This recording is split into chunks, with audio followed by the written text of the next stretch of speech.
ಸ್ವಾತಂತ್ರ್ಯ ಸಿಕ್ಕರೂ ದಲಿತರಿಗೆ ಸ್ವತಂತ್ರ ಸಿಗಲಿಲ್ಲ. ಎಸ್ ವೀಕ್ಷಕರೇ, ಕಲಬುರಗಿ ಜಿಲ್ಲೆಯ ಆಳಂದ ತಾಲೂಕಿನ ನಿರ್ಗುಡಿ ಗ್ರಾಮದಲ್ಲಿ ಈ ಅಮಾನವೀಯ ಘಟನೆ ನಡೆದಿರತಕ್ಕಂಥದ್ದು. ದೇಶಕ್ಕೆ ಸ್ವತಂತ್ರ ಸಿಕ್ಕು 79 ವರ್ಷ ಕಳೆದರೂ ಇಲ್ಲಿ ಇನ್ನೂ ಅಸ್ಪೃಶ್ಯತೆ, ಜಾತಿ ನಿಂದನೆ, ದೇವಸ್ಥಾನಕ್ಕೆ ಪ್ರವೇಶ ನಿಬಂಧನೆಗಳು ಇನ್ನೂ ಜೀವಂತವಾಗಿಟ್ಟಿರ್ತಕ್ಕಂಥದ್ದು. ಇದು ಮಾನವ ಕುಲಕ್ಕೆ ನಾಚಿಕೆಗೇಡಿನ ಸಂಗತಿ. ಪ್ರಶ್ನೆ ಆಗ್ತಾ ಇದೆ ರೀ, ನಾವು ಇನ್ನೂ 21ನೇ ಶತಮಾನದಲ್ಲಿ ಬದುಕ್ತಾ ಇದ್ದೀವೋ ಅಥವಾ ನಾವು ಹಿಂದಿನ ಕಾಲದಲ್ಲಿ ಬದುಕ್ತಾ ಇದೀವೋ ಅನ್ನೋದು ಪ್ರಶ್ನೆ ಆಗ್ತಾ ಇದೆ. ಒಬ್ಬ ದಲಿತ ಸಮುದಾಯದ ಪಲ್ಲಕ್ಕಿ ಉತ್ಸವ ಸಂದರ್ಭದಲ್ಲಿ ಪಲ್ಲಕ್ಕಿ ಮುಟ್ಟಿದ್ರೆ ಆ ಪಲ್ಲಕ್ಕಿಗೆ ಅಪವಿತ್ರವಾಗ್ತದಂತೆ. ಆ ಗ್ರಾಮದಲ್ಲಿ ವಾಸ ಮಾಡ್ತಕ್ಕಂತ ಜನ ಹೇಳ್ತಾ ಇದ್ದಾರಂತೆ, ಮೇಲ್ಜಾತಿಯ ಜನ, ಒಬ್ಬ ದಲಿತ ಸಮುದಾಯದ ಪಲ್ಲಕ್ಕಿ ಉತ್ಸವಕ್ಕೆ ಮುಟ್ಟಿದ್ರೆ ಅದು ಅಪವಿತ್ರವಾಗ್ತದಂತೆ. ಏನ್ರಿ ಇಂತ ಒಂದು ಅಸ್ಪೃಶ್ಯತೆ ಇನ್ನೂ ಜೀವಂತವಾಗಿಟ್ಟಿದ್ರೆ ಮಾತಾಡ್ತಿದ್ರೆ ಏನ್ ಹೇಳ್ತೀರಿ ರಾಜಕೀಯ ನಾಯಕರು? ಹಿಂದೂಗಳೆಲ್ಲ ನಾವು ಒಂದು ಅಂತ ಹೇಳ್ತಾ ಭಾಷಣ ಬಿಗಿತೀರಿ. ಇಂಥ ಒಂದು ಅಮಾನವೀಯ ಘಟನೆಗೆ ಏನ್ ಹೇಳ್ತೀರಿ ರಾಜಕೀಯ ನಾಯಕರುಗಳು? ಆಳಂದ ತಾಲೂಕಿನ ಶಾಸಕರಾಗಿರ್ತಕ್ಕಂಥ BR ಪಾಟೀಲ್ ಅವರ ಕ್ಷೇತ್ರ ಆಳಂದ ತಾಲೂಕಿನ ನಿರ್ಗುಡಿ ಗ್ರಾಮದಲ್ಲಿ ನಡೆದಿರ್ತಕ್ಕಂಥ ದಲಿತರ ಮೇಲಿನ ಅಸ್ಪೃಶ್ಯತೆ ನಿಂದನೆ, ಜಾತಿ ನಿಂದನೆ, ದಬ್ಬಾಳಿಕೆ, ದೌರ್ಜನ್ಯ, ಇದನ್ನು ಕುರಿತು ಏನ್ ಹೇಳ್ತೀರಿ BR ಪಾಟೀಲ್ ಅವರೇ? ಇದು ಬೇರೆಲ್ಲೂ ನಡೆದಿಲ್ಲ.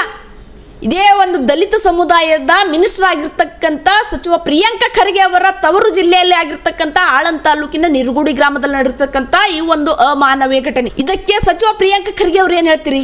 ಜಾತಿ ಜೀವಂತವಾಗಿರುವುದಂತೂ ಸತ್ಯ, ಜಾತಿ ನಿಂದನೆ ಕೂಡ ಜೀವಂತವಾಗಿ ಇರುವುದಂತೂ ಕೂಡ ಸತ್ಯವನ್ನು ಸ್ಪಷ್ಟಪಡಿಸ್ತಾ ಇದೆ ಈ ನಿರ್ಗುಡಿ ಗ್ರಾಮದಲ್ಲಿ ನಡೆದಿರ್ತಕ್ಕಂಥ ಈ ಅಮಾನವೀಯ ಘಟನೆ. ಏನ್ ಹೇಳ್ತಾರೆ ಅಂತಂದ್ರೆ, ಭಾರತಕ್ಕೆ ಸ್ವತಂತ್ರ ಸಿಕ್ಕ ನಂತರ ನಾವು ಸಂವಿಧಾನವನ್ನು ಸ್ವೀಕರಿಸಿದ್ದೇವೆ ಅನ್ನೋದಿದೆ. ಆ ಸಂವಿಧಾನವನ್ನು ರೂಪಿಸಿರ್ತಕ್ಕಂಥ ಡಾಕ್ಟರ್ BR ಅಂಬೇಡ್ಕರ್ ಅವರು ಸ್ಪಷ್ಟವಾಗಿ ಹೇಳಿರ್ತಕ್ಕಂಥದ್ದು ಸಮಾನತೆ, ಸ್ವಾತಂತ್ರ್ಯ, ಭಾತೃತ್ವ ಮೌಲ್ಯಗಳನ್ನು ಒತ್ತಿ ಹೇಳಿದ್ದರು. ವಿಶೇಷವಾಗಿ ಭಾರತ ಸಂವಿಧಾನದಲ್ಲಿ ಒತ್ತಿ ಹೇಳಿರ್ತಕ್ಕಂಥದ್ದು ಏನು ಅನ್ನೋದಾದ್ರೆ, ಅಸ್ಪೃಶ್ಯತೆಯನ್ನು ಸಂಪೂರ್ಣವಾಗಿ ನಿಷೇಧಿಸಲಾಗಿದೆ ಆರ್ಟಿಕಲ್ 17 ಪ್ರಕಾರ. ಕೆಲವೆಡೆ ಇನ್ನೂ ಈ ಮನಸ್ಥಿತಿ ಜೀವಂತವಾಗಿರುವುದು ಸಮಾಜದ ದೊಡ್ಡ ವೈಫಲ್ಯ. ದೇವಸ್ಥಾನದ ಪ್ರವೇಶಕ್ಕೆ ಅಡ್ಡಿಪಡಿಸುವುದು, ಜಾತಿ ನಿಂದನೆ ಮಾಡುವುದು, ಇವೆಲ್ಲವೂ ಮಾನವೀಯತೆಗೂ ವಿರುದ್ಧವಾಗಿರ್ತಕ್ಕಂಥದ್ದು. ನೋಡಿ, ಅಲ್ಲಿ ನಡೆದಿರ್ತಕ್ಕಂಥ ಘಟನೆಗಳು ಏನನ್ನೋದಾದ್ರೆ, ಕಲಬುರಗಿ ಜಿಲ್ಲೆಯ ನಿರ್ಗುಡಿ ಗ್ರಾಮದಲ್ಲಿ ದಲಿತ ಸಮುದಾಯದವರಿಗೆ ದೇವಸ್ಥಾನ ಪ್ರವೇಶಕ್ಕೆ ದಶಕಗಳಿಂದ ನಿರ್ಬಂಧನೆ ಇದೆ ಅಂತೆ. ಶ್ರೀ ಸಿದ್ದೇಶ್ವರ ದೇವಸ್ಥಾನದ ಕಟ್ಟೆ ಹತ್ತಲು ಕೂಡ ಅವಕಾಶ ಕೊಡ್ತಿಲ್ವಂತೆ. ಪಲ್ಲಕ್ಕಿ ಉತ್ಸವದ ವೇಳೆ ಶ್ರವಣ ಕುಮಾರ್ ಎಂಬ ವ್ಯಕ್ತಿ ಪಲ್ಲಕ್ಕಿಗೆ ನೀರು ಹಾಕೋಕೆ ಬಂದ್ರೆ ಆ ಯುವಕನ ಮೇಲೆ ಜಾತಿ ನಿಂದನೆ ಮಾಡಿ ಹಲ್ಲೆ ನಡೆಸಿರುವುದು ಗಂಭೀರ ಅಪರಾಧ ಕೂಡ ಹೌದು. ಮಾದಿಗ ಸಮುದಾಯದವರು ಮುಟ್ಟಿದ್ರೆ ಪಲ್ಲಕ್ಕಿ ಉತ್ಸವ ಅಪವಿತ್ರ ಎಂಬ ನಂಬಿಕೆ ಆಧರಿಸಿ ಅಸ್ಪೃಶ್ಯತೆ ಇನ್ನೂ ಪಾಲಿಸಲಾಗುತ್ತದೆ ಅಂತೆ ಆ ಗ್ರಾಮದಲ್ಲಿ. ಈ ಪರಿಸ್ಥಿತಿ ಯುವ ಪೀಳಿಗೆಯಲ್ಲಿ ಕೀಳರಿಮೆ ಮತ್ತು ಅಸಮಾನತೆ ಭಾವನೆ ಹುಟ್ಟಿಸುತ್ತದೆ. ಕಾನೂನು ದೃಷ್ಟಿಯಿಂದ ಏನಾಗ್ತಾ ಇದೆ ಅಂತಂದ್ರೆ, ಅಸ್ಪೃಶ್ಯತೆ ಅನ್ನೋದು ಭಾರತದ ಸಂವಿಧಾನವೇ ನಿಷೇಧಿಸಿದೆ ಆರ್ಟಿಕಲ್ 17 ಪ್ರಕಾರ.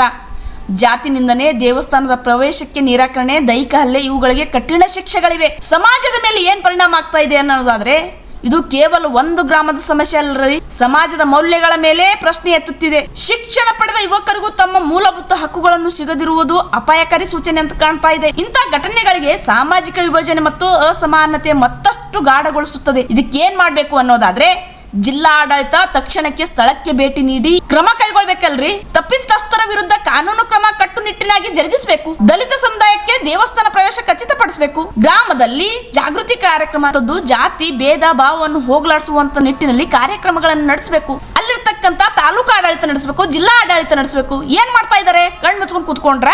ದೇಶಕ್ಕೆ ಸ್ವತಂತ್ರ ಸಿಕ್ಕು 79 ವರ್ಷ ಆದ್ರೂ ಕೂಡ ಇನ್ನೂ ಇಂಥ ಒಂದು ಅಮಾನವೀಯ ಘಟನೆ, ಅಸ್ಪೃಶ್ಯತೆ ಜೀವಂತವಾಗಿಟ್ಟಿದ್ರಲ್ರಿ, ನಾಚಿಗೆ ಹೇಳಿನ ಸಂಗತಿ ಇದು. ಅಲ್ಲಿರ್ತಕ್ಕಂಥ ನೊಂದ ಜನ ಏನೆಲ್ಲ ಹೇಳಿದ್ದಾರೆ ಅನ್ನೋದು ಈ ವಿಡಿಯೋ ಇದೆ, ನೋಡ್ಕೊಂಡು ಬರೋಣ ಬನ್ನಿ. ನಿಮ್ಮ ಹೆಸರು? ನನ್ನ ಹೆಸರ ಕಾಯಿರಬಾಯಿ ಕೀರುದೇಡಿ. ನಿಮ್ಮ ಊರಿನಲ್ಲಿ ಏನು ಘಟನೆ ಆಗಿದೆ ಹೇಳಿ? ಏನ್ ಘಟನೆ ರೀ ಸರ? ಪಾಲ್ಕಿ ಬರ್ತದ್ರಿ, ನಮಗ್ ನೀರ್ ಹಾಕಿ ಬಿಡಲ್ಲ, ಮುಟ್ಟಬೇಡತ್ತಾರ, ಜಾತಿ ಹೊಲಾರ ಮಾದೋರ ಎತ್ತಿ ಇಡ್ತಾರ, ನೀರ್ ಕುಡಿ ಬಿಡಲ್ಲ, ನೀರ್ ಬೇಡದ್ರ ನೀಡ್ಕ ಅದ್ರ ಮ್ಯಾಲೆ ನೀರ್ ಹಾಕ್ತಾರ. ಆಯ್ತು, ಇಲ್ಲಿ ಬರೀತಾನ. ಈಗ ನಮ್ಮ ತಾತ ಮುತ್ತೆ ಹಿಡಿದು ಇಲ್ಲಿ ತನ ಬಂದದ್ರಿ, ಇಲ್ಲಿ ತನ ಮುಂದೆ ಬಿ ನಾವು ಇದೇ ಮಾಡೋದಂದ್ರೆ ನಮ್ಮ ಮುಂದೆ ಹೆಂಗ ಆಗೈತ್ರಿ ಪರಿಸ್ಥಿತಿ? ನಮ್ಮ ತಲೆ ಕೆಟ್ಟು ಹೋಗ್ಯದ್ರಿ. ಇದು ಎತ್ತಿ ಎತ್ತಿ ತಿನ್ನೋದಾಗ ಮುಡಾರ್ದಾಗ ನಮಗ್ ಸಾಕಾಗಿ ಹೋಗ್ಯದ. ಇವ್ರ ಮುಟ್ಟಬೇಡನೆ ಆ ಥರ ಸೆಣಕ ಬಂದ್ರ ಪಾಲ್ಕಿ ಒಂದು ಹರಿದಾರಿ ಇರ್ತದ. ಆಮೇಲೆ ನಮಗೆ ಇಲ್ಲಿ ಬಂದು ಮುಂದೆ ಹೇಳ್ತಾರ ಅವರು ದೇಶಮುಖರು, ಅದು ದೊಡ್ಡ ದೊಡ್ಡ ಮಂದಿ ಬಂದು ಹೇಳ್ತಾರ, ದೂರ ನೀರು ಹಾಕ್ರಿ, ಮುಟ್ಟಬೇಡ್ರಿ ಅಂತಾರ್ರಿ ಅವರು. ನಮ್ದು ಅಂಬೇಡ್ಕರ್ ಸಂವಿಧಾನ ಏನ್ ಬರ್ತಾನ್ರಿ? ನಮ್ಮ ಸಂವಿಧಾನ ಕೊಡ್ರಿ, ನಮ್ಮ ಸಂವಿಧಾನ ಬರ್ಬಾರ್ದು ನಾವು ನಡೀತೀವ್ರಿ. ಸರ್ ನಿಮ್ಮ ಹೆಸರು? ಶ್ರವಣ್ ಕುಮಾರ್ ಎಸ್ ಪಾತ್ರೆ, ಮಾಜಿ ಗ್ರಾಮ ಪಂಚಾಯತ್ ಅಧ್ಯಕ್ಷರು. ಸರ್ ಮೊನ್ನೆ ಏನಾಗಿದೆ? ಮೊನ್ನೆ 1 ತಾರೀಕಿನಲ್ಲಿ ನಮ್ಮ ಊರು ಗ್ರಾಮ ದೇವತೆ ಸಿದ್ದೇಶ್ವರ ಜಾತ್ರೆ ಬರುವ ಹತ್ತಿರ ನಮ್ಮ ಮನೆ ಹತ್ತಿರ ಬಂದ ಬಳಿಕ ನಾವು ಪಾಲಿಕೆಗೆ ನೀರು ಹಾಕಬೇಕಂದು ಟ್ಯಾಂಗ ಅಥವಾ ಮುದುಕಡಿ ಹಾಕಬೇಕಂದು ಹೋಗಿದ್ದೆವು. ನಮಗೆ ಸಮೀಪ ಬರುಗೊಟ್ಟಿಲ್ಲ. ಯಾಕೆ ಸರ್? ನಾವು ಕೀಳು ಜಾತಿಯವರು ಅಂತ ನಮಗೆ ಸಮೀಪ ಬರುಗೊಟ್ಟಿಲ್ಲ. ಇವಾಗ ನೀವು ಒಂದು ಮಾಜಿ ಅಧ್ಯಕ್ಷರೇ ಅಂತೀರಾ, ಗ್ರಾಮ ಪಂಚಾಯತ್ ಅಧ್ಯಕ್ಷರ ಅಂತೀರಾ. ಇವಾಗ ನಿಮ್ಮ ಜೊತೆನೇ ಈ ರೀತಿಯ ಘಟನೆ ಆದ ಮೇಲೆ ನೀವು ಏನಂತೀರಿ ಅದ್ರ ಬಗ್ಗೆ? ಆ ಥರ ನಾವು ಈ ಹುದ್ದಾದ ಮ್ಯಾಗ ನಾವು ಇದ್ದು ಭೀ ಸಹಿತ ನಮಗೆ ಎಷ್ಟು ನೋವಾಗ್ಯದ, ಹಿಂದೆ ಆರ್ಥಿಕ ಪರಿಸ್ಥಿತಿ ಪರಿಸ್ಥಿತಿ ಯಾವ ಥರ ಆಗ್ತದ ಅನ್ನೋ ಉದ್ದೇಶದಿಂದ ನಿಮ್ಮ ಹತ್ತಿರ ನಾವು ಈ ಥರ ಇವಾಗ ನಿಮ್ಮ ಮುಂದಿನ ಹಂತ ಏನು ನಿಮ್ಮದು? ಮುಂದಿನ ಹಂತ ಡಾಕ್ಟರ್ BR ಅಂಬೇಡ್ಕರ್ ಏನು ಸಂವಿಧಾನ ಬರೆದಾರ ಅದರ ಸವಲತ್ತುಗಳನ್ನು ನಮಗೆ ಸಿಗಬೇಕನ್ನೋದು ನಮ್ಮ ಕೋರಿಕೆ. ನಾಳೆ ಸಂವಿಧಾನ ಪ್ರಕಾರ ನಮಗೆ ದೇಗುಲ ಪ್ರವೇಶ ಮಾಡಬೇಕನ್ನೋ ಎಲ್ಲರ ಇಚ್ಛೆ ಇದೆ. ನಾವು ಮಾನ್ಯ DYSP ಹಾಗೂ ಸಮಾಜ ಕಲ್ಯಾಣಾಧಿಕಾರಿ ಹಾಗೂ ತಹಶೀಲ್ದಾರರು ಹಾಗೂ ನಮ್ಮ ಅಭಿಯಂತರ ಕಾರ್ಯದರ್ಶಿಯವರು ಬಂದು ಬರ್ತಾ ಇದ್ದಾರೆ. ನಾವು ಎಲ್ಲ ಪ್ರವೇಶ ಮಾಡ್ತಾ ಇದ್ದೀವಿ. ಸರ್ ನಿಮ್ಮ ಹೆಸರು? ನನ್ನ ಹೆಸರು ತಾಯಪ್ಪ ದೊಂಡಿಬ ಪಾತ್ರೆ, ಇರೋದು ನಿರ್ಗುಡಿಯಲ್ಲಿ. ನಾವು ಮೊನ್ನೆ 1 ತಾರೀಕು ಅಂದರೆ ಏಪ್ರಿಲ್ 1/4/2026ರಿಂದ ರಾತ್ರಿ 8:30-9ಕ್ಕೆ ಇಲ್ಲಿನ ಪಾಲಿಕೆ ಬಂದಿತ್ತು. ಅದು ಸಿದ್ದೇಶ್ವರ ಗ್ರಾಮ ದೇವತ ಹೋಗೋ ಹೊತ್ತಿನಲ್ಲಿ ಇವಾಗೇ ಇಲ್ಲದು, ಕಾಲಾಂತರ ಬಂದದ್ದು. ನಾವು ಅಲ್ಲಿ ಗುಡಿಗೆ ಹೋಗಿ ದರ್ಶನ ಮಾಡಬೇಕು ಅಥವಾ ಟ್ಯಾಂಕ್ ಹೊಡಿಬೇಕು, ನೀರು ಹಾಕ್ಬೇಕಂದ್ರೆ ಅಸಾಧ್ಯ ಮಾತು. ಇವಾಗ ನಾವು ಏನೇ ಪ್ರಯತ್ನ ಮಾಡಿ ಹೋಗ್ಬೇಕಂದ್ರೆ ನಮಗೆ, ಯಾಕಂದರೆ ನಮ್ಮಲ್ಲಿ ಇದು ವಿಷಯ ಗುರ್ತೇ ಇದೆ. ಇಲ್ಲಿ ಆಳಂದ ತಾಲೂಕಿನಲ್ಲಿ ಗುರ್ತಿದೆ ಇದು ಊರು ಹ್ಯಾಂಗೆ ಅಂತ ಹೇಳ್ಕೊಂಡು ನಾವು ಈ ಥರ ಈಗ ಭಾಳ ಮುಂದೆ ಹ್ಯಾಂಗೆ ಈಗ ಬರ್ತಾ ಇರ್ತೀವಿ. ನಾವು ನಮ್ಮ ಹಿನ್ನೆಲೆ ಮುತ್ಯ ಅಪ್ಪ ತಾತ ಈ ಥರನೇ ಬಂದರು. ಆದರೆ ಮುಂದೆ ನಮ್ಗೆ ಹೋಗೋಕ್ಕೆ ಈಗ ಸಾಧ್ಯ ಇಲ್ಲ. ನಮ್ಮ ಪೀಳಿಗೆಗಳು ಮುಂದೆ ಎಜುಕೇಷನ್ ಇದ್ದಾವೆ, ಎಜುಕೇಟೆಡ್ ಇದ್ದಾರೆ, ಗೌರ್ಮೆಂಟ್ ಸ್ಟೂಡೆಂಟ್ ಇದ್ದಾರೆ, ಮುಂದೆ ಅವರ ಹೊಟ್ಟೆಲಿ ಹುಟ್ಟಂಥ ಮಕ್ಕಳು ಬಿದ್ದಾರೆ.